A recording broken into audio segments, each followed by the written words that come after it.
tardes, amigos de Radio TV Canaco Digital.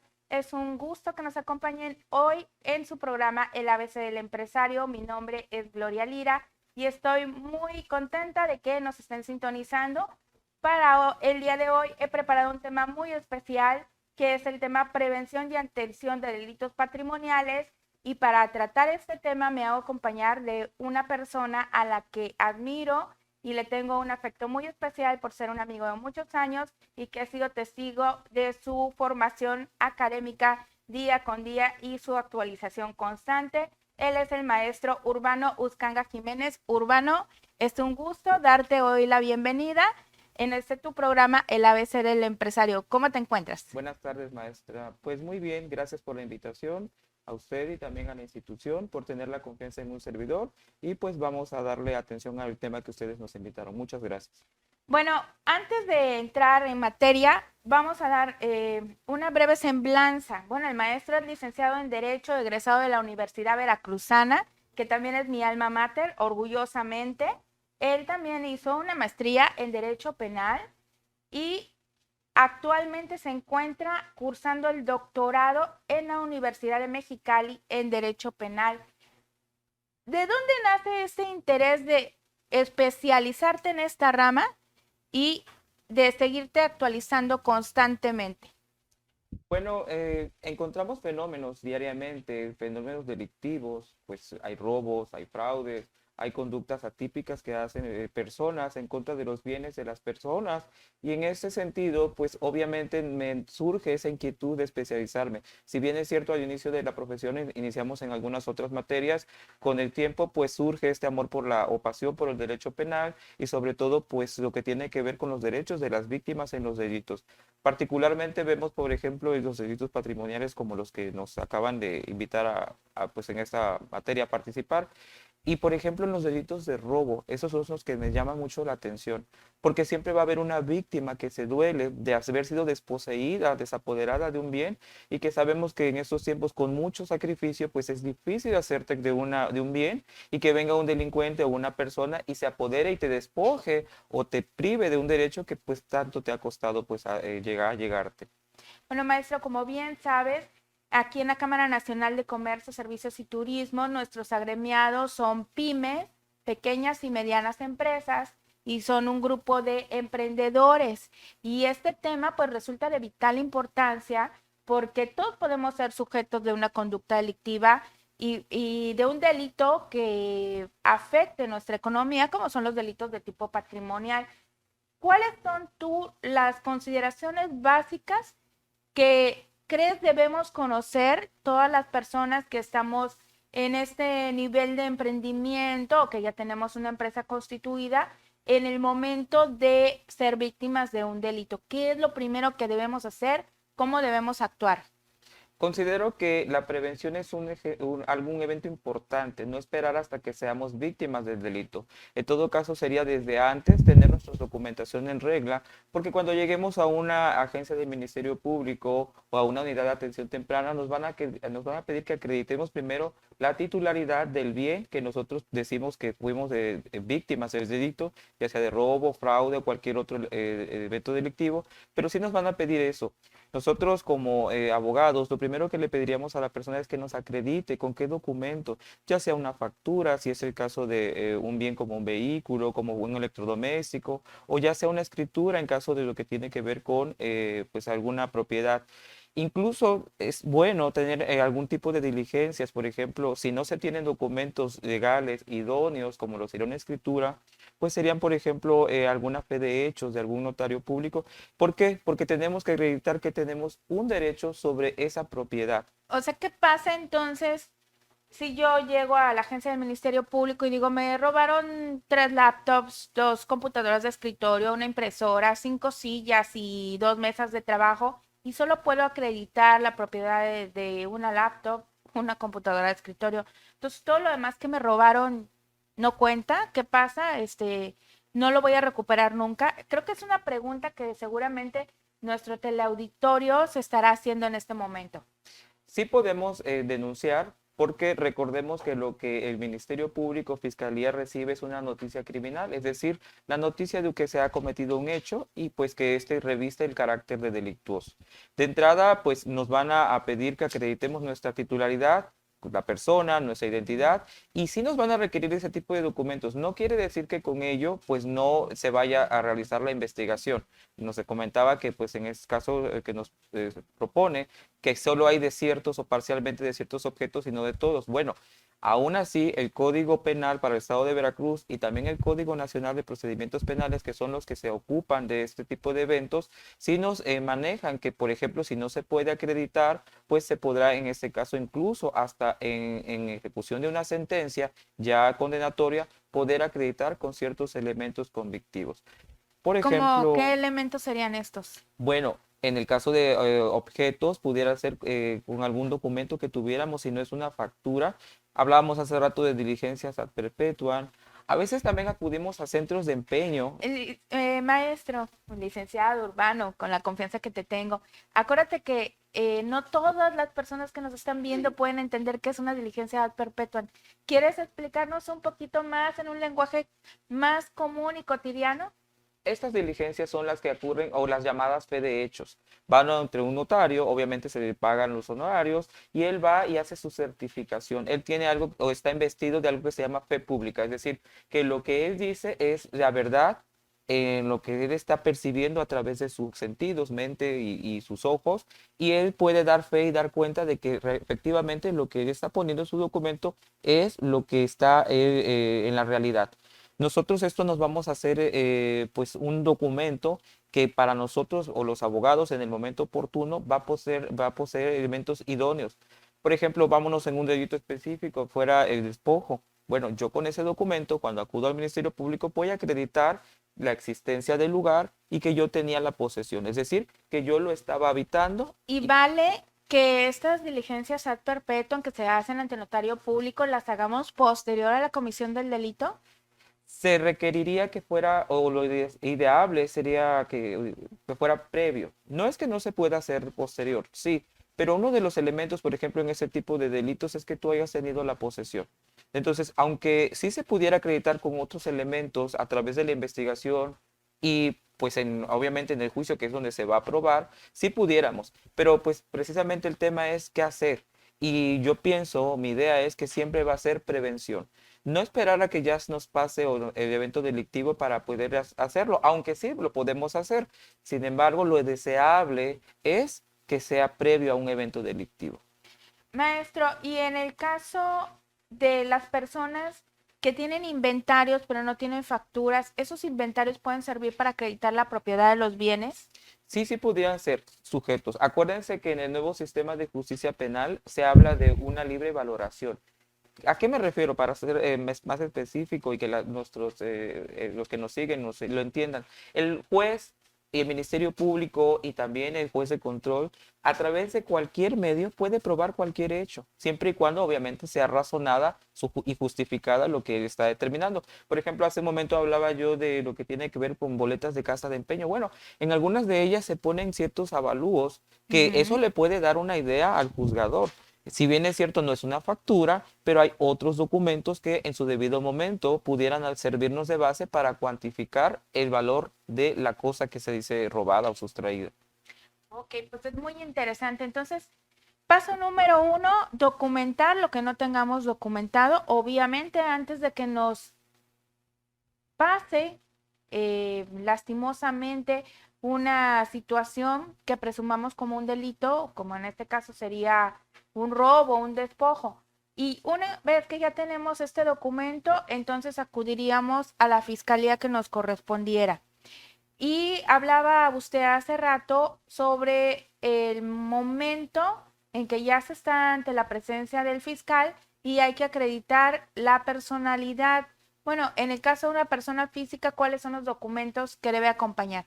Una persona física, bueno, te van a requerir, al menos en nuestro distrito judicial, por lo menos 3 copias de tu credencial de lector para que puedas acreditar, o de cualquier documento oficial, ya sea una credencial, en este caso para conducir, licencia, o incluso el pasaporte o la cartilla militar. Esos documentos son idóneos, son enunciativos, no limitativos, es decir, puede haber otro documento. También nos piden la cédula fiscal, ¿también es un requisito? Bueno, la cédula fiscal como requisito para identificarse no lo es. Sin embargo, es un documento que volvemos a lo mismo, puede robustecer en un momento la investigación para poder en este momento, en la sentencia, pues también darle más elementos al juez de la identidad de la persona. ¿Y comprobantes de domicilio? Comprobantes de domicilio, bueno, en lo que tiene que ver con delitos como el despojo, sí sería un documento idóneo para poder acreditar que tú estuviste en posesión de la propiedad que se dice despojado. O sea que en términos generales podríamos recomendar que en caso de haber sufrido un hecho delictivo, la persona se presentara en la fiscalía con una identificación. Ya mencionaste que los documentos idóneos serían tu INE, pasaporte o cualquier otra identificación oficial, cédula fiscal y un comprobante de domicilio, y los documentos que sirvan para acreditar la propiedad, en este caso hablando de delitos como el robo o el despojo. ¿Estoy en lo correcto? Así es. De hecho, hay más delitos que en su momento también son patrimoniales y que requieren de otros documentos. Hace un momento hablábamos o comentábamos acerca de lo que tiene que ver con robos de inventarios. Bueno, allí para eso hay documentos que nos generan nuestros propios contadores. Hay arqueos de fondos, por ejemplo, en el caso de lo que tiene que ver con dinero, en lo que tiene que ver con inventarios, también hay inventarios que pueden en su momento certificarse y llevarse para poder aportarlos a la investigación o a nuestra denuncia. Es muy importante eso que acabas de mencionar, lo de los arqueos. En alguna ocasión me tocó asesorar a una empresa pequeña que había sido objeto de un robo y el arqueo se pide que vaya firmado por la persona responsable en ese momento del dinero en caja. Así es, solo que se tiene que recordar que como estamos en el nuevo sistema de justicia penal acusatorio, en su debido momento debemos tener identificado a esa persona, a nuestro contador o a la persona que hizo ese inventario, porque si llegáramos en su momento a juicio, esa persona tendrá que acudir y por su testimonio se va a introducir ese documento para darle valor probatorio.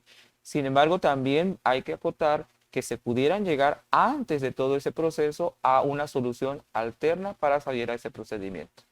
Licenciado, pues este tema nos da para hablar, yo creo que toda una tarde extensamente, porque los delitos patrimoniales pues son varios y que estoy segura que así como a mí me surgen dudas sobre la plática, seguramente a nuestro auditorio le pasa lo mismo.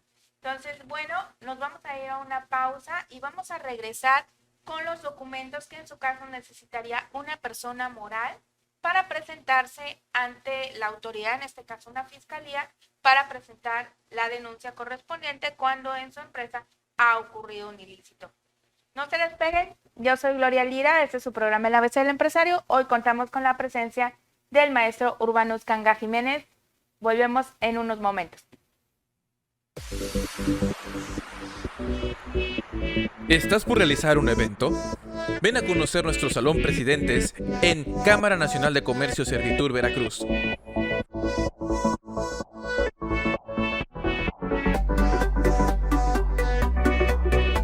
El lugar ideal para tus conferencias y fiestas. Contamos con aire acondicionado, Wi-Fi, servicios de estacionamiento y una capacidad de hasta 300 personas. Estamos ubicados en la Avenida Allende, número 1389, Colonia Centro.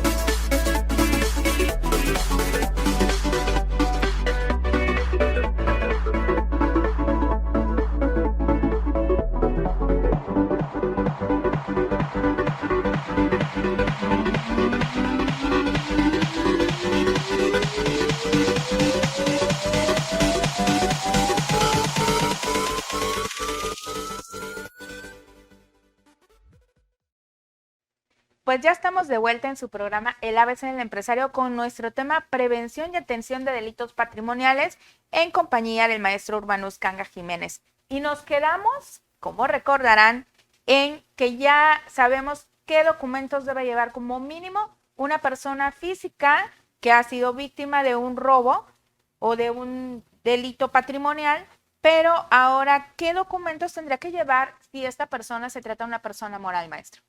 Pues el documento sería un poder. Ese poder es para pleitos y cobranzas.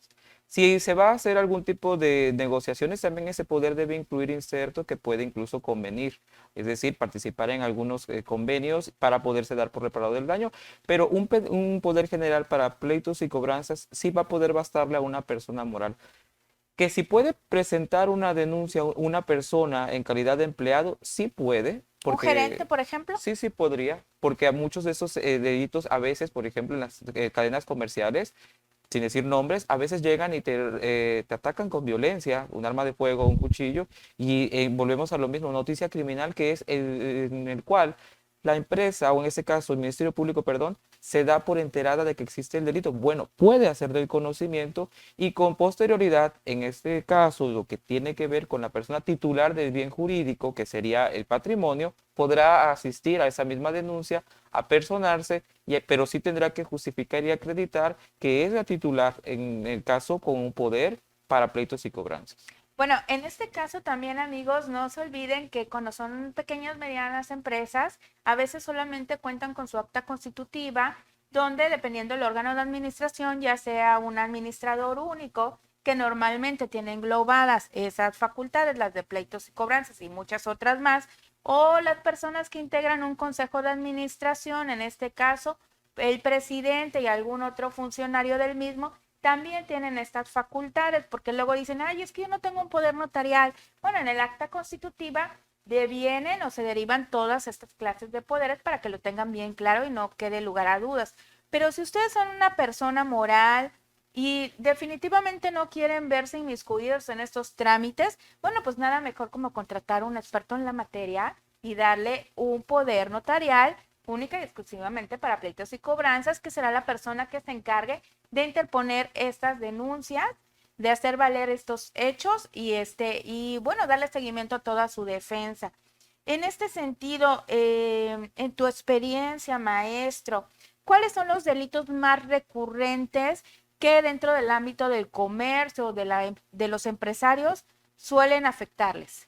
Bueno, el más común es el robo, los daños, porque pues a veces ha habido casos que viene a una persona y choca con tu local y te causa daños, bueno, ese es un delito de daños, o algunos que se pueden dar por empleados como administración fraudulenta, o incluso también el fraude, es decir, cuando nosotros a través de una operación comercial puedes darse ¿El robo mercantil. hormiga en qué categorías se encuentra? Entra en el que tiene que ver con el robo, ¿sí?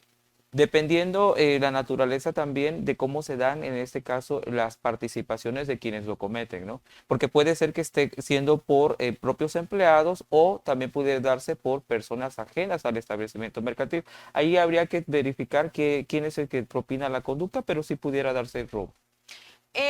Bueno, entonces haciendo un pequeño resumen, para que la persona moral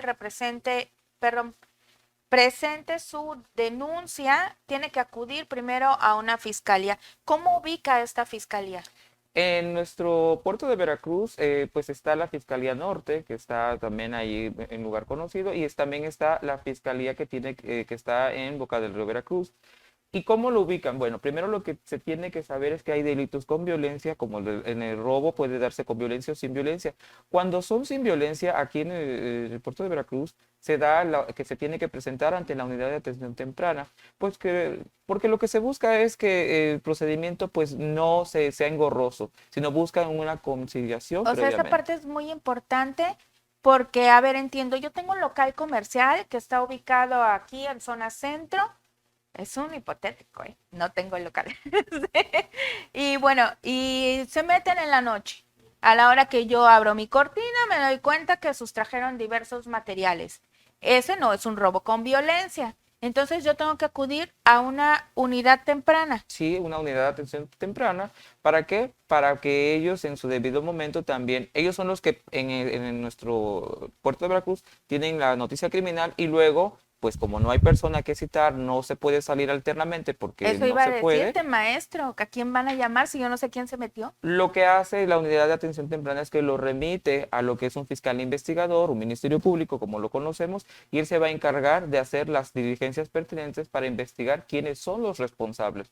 Una vez que pues vea quién es el responsable o probable responsable, entonces lo va a citar para poder darle su garantía de audiencia y poder continuar con el proceso. Bueno, ese es en el caso que dijimos que yo no sé quién se metió, pero digamos que sí sé que fue un ex empleado, tengo testigos, se grabó en cámara. En ese caso, entiendo que es cuando entran los medios alternativos. ¿Qué pasa ahí?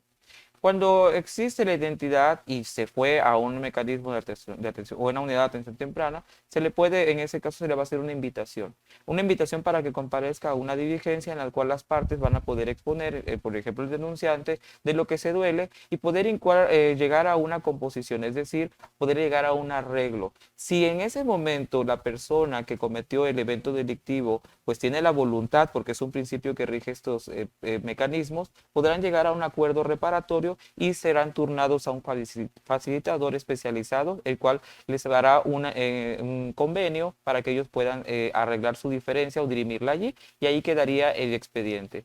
Si fuera que esta persona ya ha tenido estos beneficios, bueno, pues también va a operar otro tipo de figura, porque también se busca que se abata también lo que tiene que ver con los delitos patrimoniales y ¿Y cualquier quién delito. se encarga de saber si ya esta persona es reincidente en estas conductas? ¿El fiscal? Él tendrá que girar un oficio a la unidad, en este caso las UMECAS, que algunas veces hemos escuchado, aquí en Veracruz tenemos una, y ellos son los que remiten la información de si una persona ya ha participado en ese tipo de convenios, y es allí donde se va a valorar si es candidato o no es candidato a recibir ¿Y este qué pasa beneficio. si yo, que soy la agraviada en este caso, no quiero? Porque la verdad, estoy muy molesta porque le di su liquidación y todavía el individuo me robó y cómo va a ser posible. Y yo quiero que lo metan a la cárcel. ¿Me puedo negar a participar en este tipo de medio alterno? Bueno, desde el principio, recordemos que un principio que rige este tipo de procedimientos es la voluntad. Si uno no quiere, pues ser parte de esto, lo puede queda externado ahí dentro de las actas que se hacen por el Ministerio Público de que la víctima no desea. Sin embargo, recordemos que si esto llega a una audiencia inicial, es decir, ante un juez de control y se propone, el juez de control, velando por ese derecho, los va a volver a reencauzar a ese tipo de procedimientos. Si no se quiere, en este caso, y el delito es de aquellos que alcanza un beneficio como la suspensión condicional del proceso, y iniciada la audiencia y vinculada a la persona opta por esa salida, sí va a poder. Solamente no va a poder acceder a ese beneficio si ya lo tuvo con anterioridad o si la víctima de manera fundada se opone. Por fundada obviamente tendrá que dar varios argumentos si la reparación del daño no es justa, si es inequitativa, si no es acorde a lo que fue O sea, robado. no puedo decir que porque me caigo.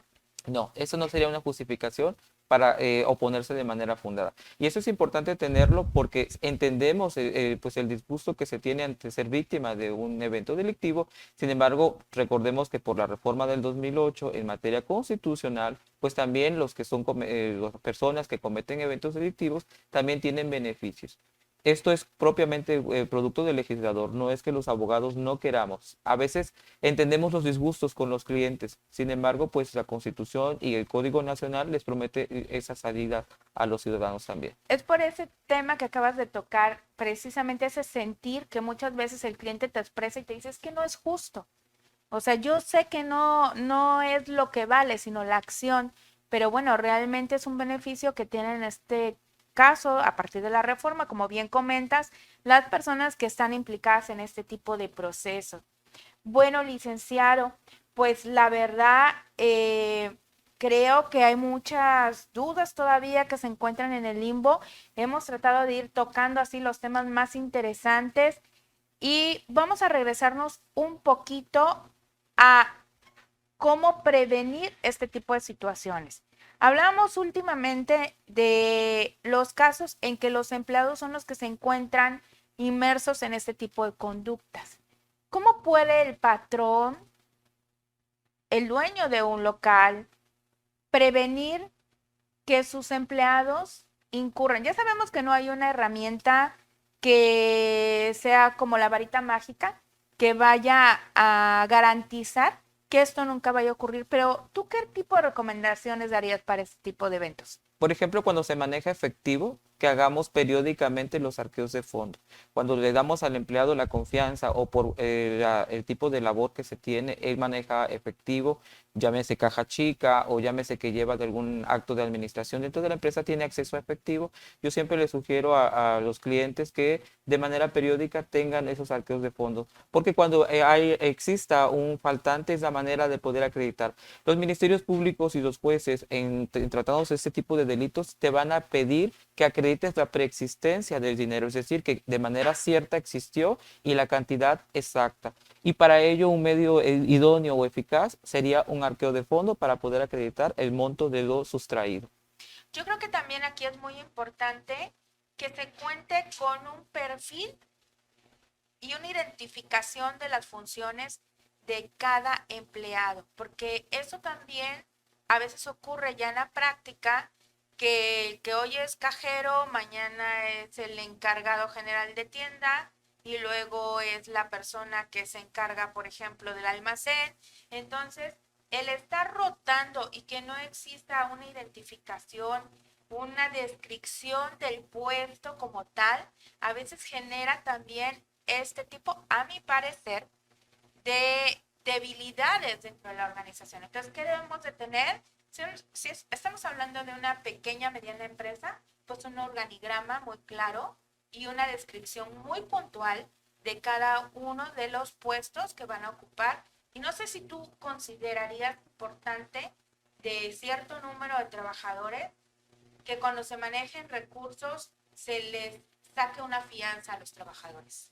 Bueno, se va a tener que atender a los tipos de actividades que realiza. Y es lo que vamos a ver también en esta charla. ¿Por qué? Porque a veces hay, por ejemplo, el empleador le da ciertas habilidades o ciertas facultades a ciertos trabajadores, sobre todo los que tienen las capacidades de administración. En eso se debe cuidar porque tienen acceso a bienes, valores y prácticamente son los que cuidan de estos bienes que son pues puestos por la confianza de quien los emplea. Y se debe tener especial cuidado, sobre todo en el momento en el que se le dan las facultades y desde los contratos laborales, porque hay delitos especiales como la administración fraudulenta. Y sí, sería deseable que se tuvieran garantías para poder, pues en su momento determinado, deslindar responsabilidades.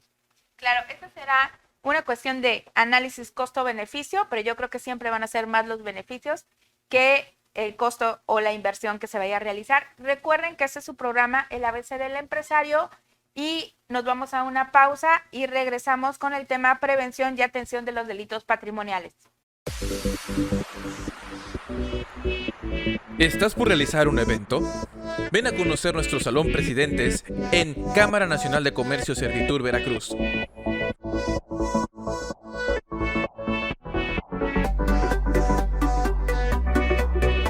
El lugar ideal para tus conferencias y fiestas. Contamos con aire acondicionado, Wi-Fi, servicios de estacionamiento y una capacidad de hasta 300 personas. Estamos ubicados en la Avenida Allende, número 1389, Colonia Centro.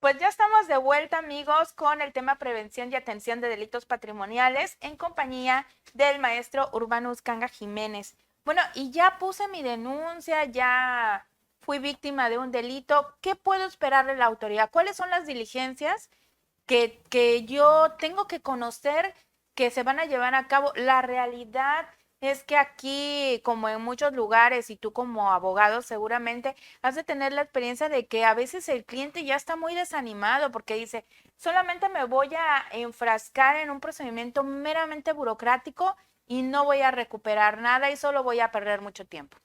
Bueno, debemos recordar que existen momentos procesales, a veces se desesperan, pero por ejemplo, hablándose de los delitos cuando no son con violencia, pues obviamente pues se busca la conciliación y salir alternamente en las unidades de atención temprana. Cuando el delito fue cometido con violencia, medios violentos, perdón, en su comisión, obviamente pues el fiscal investigador es el que le va a tocar conocer porque por la forma en la que se llevó a cabo ese evento delictivo. Pero finalmente sí se puede, en ese caso, restaurar, que es lo que se busca. Hablemos, por ejemplo, comentábamos ahorita en el momento del receso acerca de cómo puede el Estado garantizarte la reparación del daño. Bueno, tú tendrás la obligación de acudir a denunciar que la persona sea encontrada por parte, que es lo que el Ministerio Público va a hacer a través de sus diligencias, pero inclusive cuando lo encuentras, tú puedes incluso ser reparado a través de la Comisión Ejecutiva de Atención a Víctimas, porque hay algo que se llama constancia de víctima. ¿Y esto cómo se hace? Bueno, tú lo puedes pedir ante tu fiscal o lo puedes pedir a la Comisión Ejecutiva Estatal a Víctimas para que te den tu constancia, y de alguna manera el Estado también tiene la capacidad para poder, y un procedimiento especial para poder también resarcirte del daño que fue causado. Maestro, esto es muy interesante porque creo que la mayoría de la gente no lo conoce. O sea que yo soy víctima de un delito, ya puse mi acusación. ¿Y a quién le solicito esta constancia? Puedes solicitársela al fiscal que conoce de tu asunto o puede ser a la Comisión Ejecutiva Estatal de Víctimas. Sobre todo cuando son personas físicas, porque cuando son personas morales, pues obviamente les representa regularmente un apoderado o un abogado. Cuando es una persona que no tiene, por ejemplo, un abogado, obviamente se le asigna de manera como un defensor público, no es así, sino que aquí sería un representante de la Comisión Ejecutiva, es un abogado, él te va a representar en todas las diligencias, en el proceso, y a ellos se puede hacer un escrito dirigido y ellos te van a dar tu constancia de víctima. Esto es significativo porque al final existe una ley especial para poder obviamente no se te da completamente lo que perdiste, pero pudieras acceder a un reembolso que el Estado también tiene el derecho o la obligación de dar. ¿Y ese reembolso equivale más o menos a qué porcentaje? Bueno, ahorita no tenemos el porcentaje específico, pero lo importante es que sí podemos acceder a una reparación del daño, porque recordemos que el Estado es el que tiene la obligación de prevenir, sancionar y evitar que estos delitos queden impunes. ¿Y en qué momento puedo solicitar este reembolso? ¿En cualquier momento o ya tiene que ir muy avanzado el proceso? El Estado en ciertos delitos va a hacer que te den una capacidad para poder tú solventar lo que tiene que ver durante la investigación. Ah, sería como una ayuda económica. Es una ayuda económica, pero en tratándose ya de delitos, cuando llegas hasta el fondo, puede incluso, hay una que le llamamos bolsa, por así decirlo en el argot, y es un presupuesto que se tiene por parte del Estado, ya sea del estatal o del federal, para poder acceder a este monto. Obviamente que será justificado porque gastaste también en lo que tiene que ver con combustible, y la Ley Nacional de Ejecución Penal te da los rangos y parámetros de lo que podrá ser reembolsable a través de este mecanismo. Pero no está limitado nada más a personas físicas. Entiendo que cualquier persona, en este caso, ya sea una moral o una física, puede tener acceso a este apoyo. Puede tener el acceso. Hace rato hablaba de la Comisión Ejecutiva porque lo hablaba a grosso modo como si fuera un defensor público. En el caso de la víctima que no tiene acceso económico a un abogado que lo esté representando, las personas físicas pueden acudir a esta Comisión Ejecutiva. Las personas morales, por mucho que aunque tuvieran este tipo de acceso, obviamente sí lo van a hacer a través de su abogado o asesor jurídico, porque la Comisión Ejecutiva representa en ese momento hasta las personas físicas. O sea que debemos entender que esta comisión viene a ser como tu abogado defensor, pero en una etapa previa, que es la etapa de investigación, cuando tú no tienes un asesor jurídico, porque pues no tienes para pagar los honorarios de un abogado particular. Así es. También debemos recordar que lo que se está diciendo en este momento es que el sistema de justicia penal acusatoria adversarial es muy joven. Apenas estamos en ciertos rubros, siendo, por ejemplo, en algún momento no se habían llevado audiencias de ejecución. Bueno, en cierto momento, como ya los asuntos han llegado hasta allá, ya hemos llegado a ese tipo de etapa procesal, y el Estado es joven. Es decir, la Corte, los tribunales de apelaciones están normando, están haciendo valer el derecho de la Constitución en lo que tiene que ver con la impartición de justicia, y se están creando los criterios a través de sentencias, a través de recursos legales. ¿Para qué? Para que este sistema se afiance.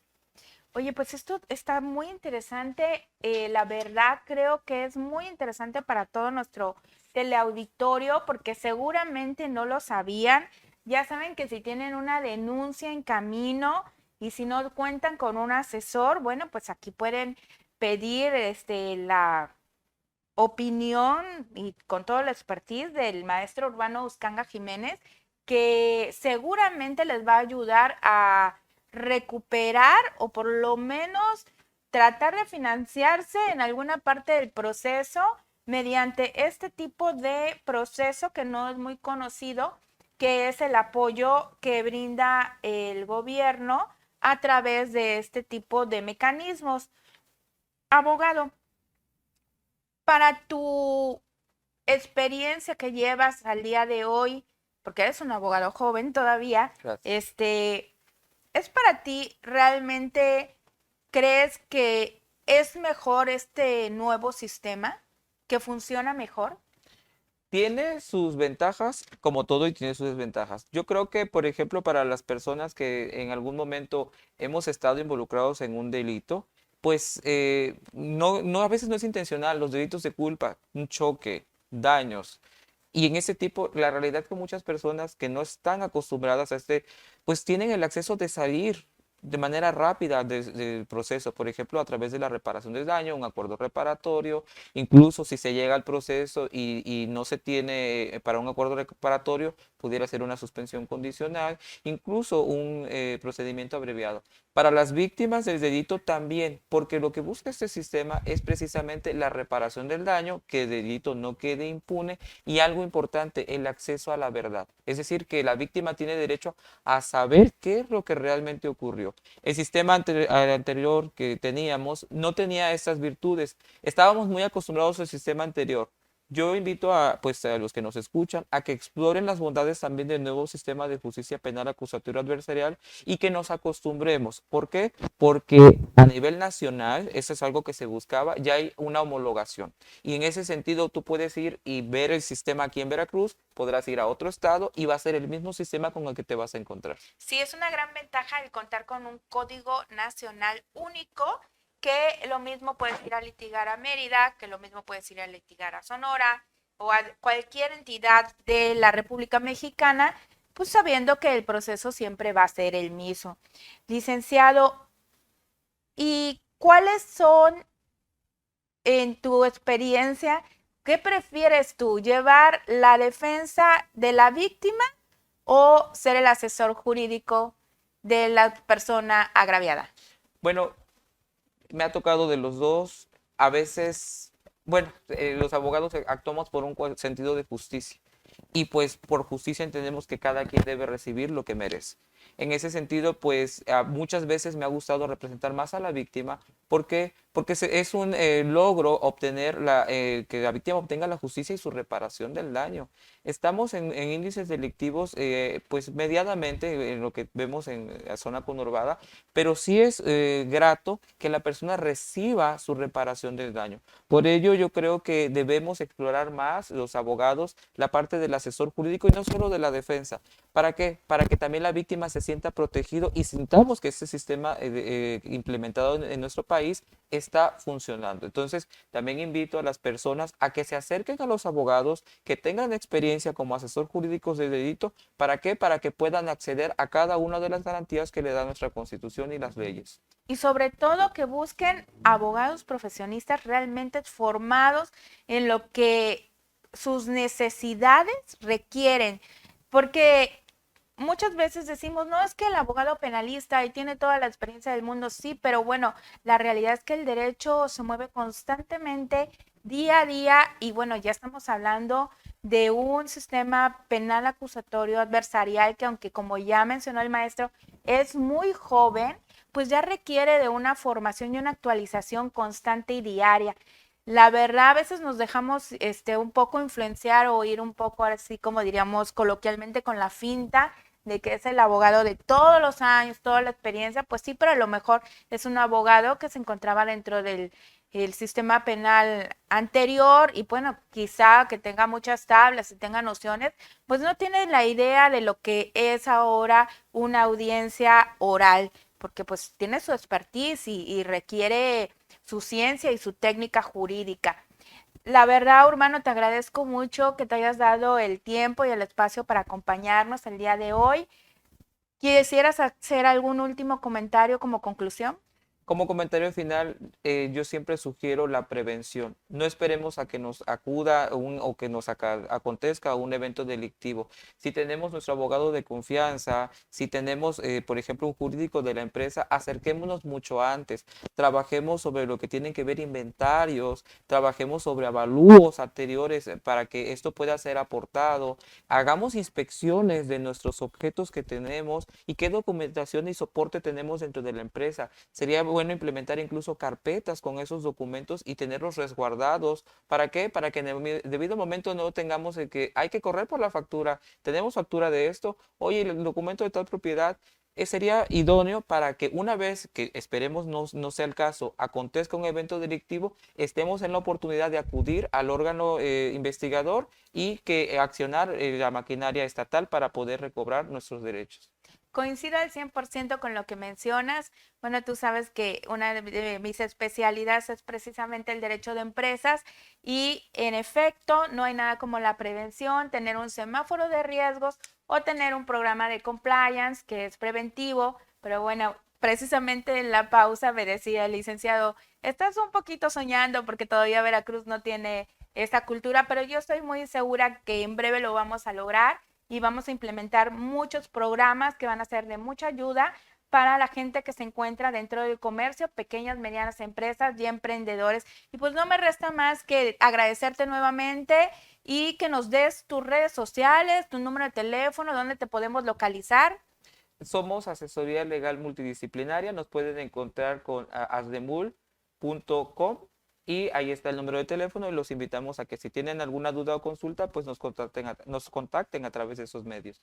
Pues eres bienvenido todas las veces que quieras. Por el día de hoy nos despedimos. Muchas gracias a todos ustedes por acompañarnos en su programa El ABC del Empresario por Radio TV Canaco Digital.